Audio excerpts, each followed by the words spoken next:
Ma arvan, hea kokk on see, kes kõigepealt austab tooraine, et ükskõik mida sa võtad, sa pead sellega käituma niimoodi, et sa midagi ei viskaks nagu ära.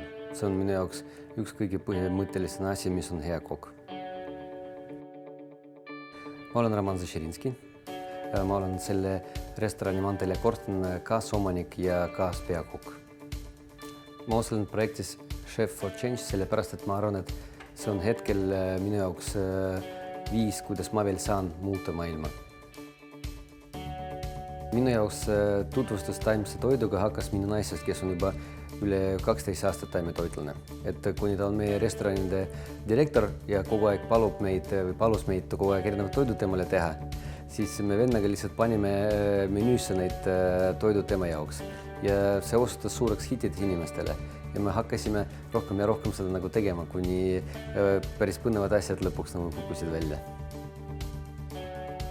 Näiteks me oleme teinud maapiirnist nagu neli erinevat tekstuuri, et sul oli nagu maapiirni püree, mis on pandud nagu sifoonis. Siis oli praedud maapiirn sibulaga ja peterselliga. Siis oli maapiirni čipsid ja veel peale seda ma valasin seda kõik maapiirni puljongiga, et see oli üks maapiirn, mis on nagu nii mitmekülgne. See ongi see asi, mis mind alati paelus juurviljadest ja üldse taimsest toidust, et ühtegi lihaga sa ei saa niimoodi nagu mängida, nagu sa saad mängida juurviljadega või puuviljadega, et üks asi annab sulle nii palju võimalust nagu mängida temaga erinevatel levelil. Paljud armastavad taimetoidu soojana, aga mul just meeldib teha neid külmana, sest nagu nad mängivad nagu teistmoodi asjad. Siis röstitud baklažani juurde ma lisan marineeritud sinepisemned, ise tehtud tšillimoos ja varika tomati hakkmass. Pluss see, et meil on juba siin šalot ja roheline sibul olemas. Taimse toidu kuvand ma praegu näen enda jaoks niimoodi, et on inimesed, kes teevad seda trendi pärast, sellepärast, et see on nagu moodne, selle saab Instagramis kirjutada ja muud nagu asjad. On inimesed, kes ei saa süüa seda toidu, nendel käib seda nagu vastu. Ja on inimesed, kes saavad aru, et taimne toit on see viis, mismoodi sa mõjutad nagu maailma.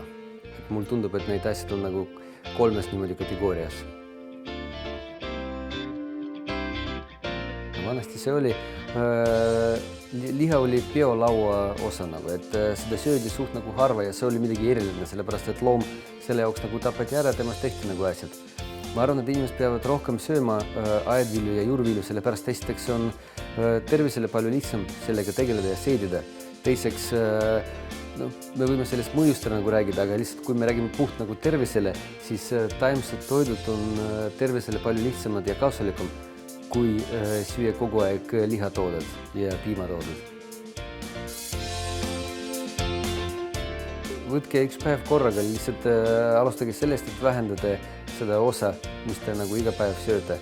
Ja siis te jõuate siiani, et üks päev te võite proovida mitte liha, ilma lihata ja kalada nagu proovida olla. See juba paar päeva võib ka, et sellest on juba suur nagu mõju, kui igaüks teeb need väikesed sammud, et me saame seda asi muuta palju paremaks.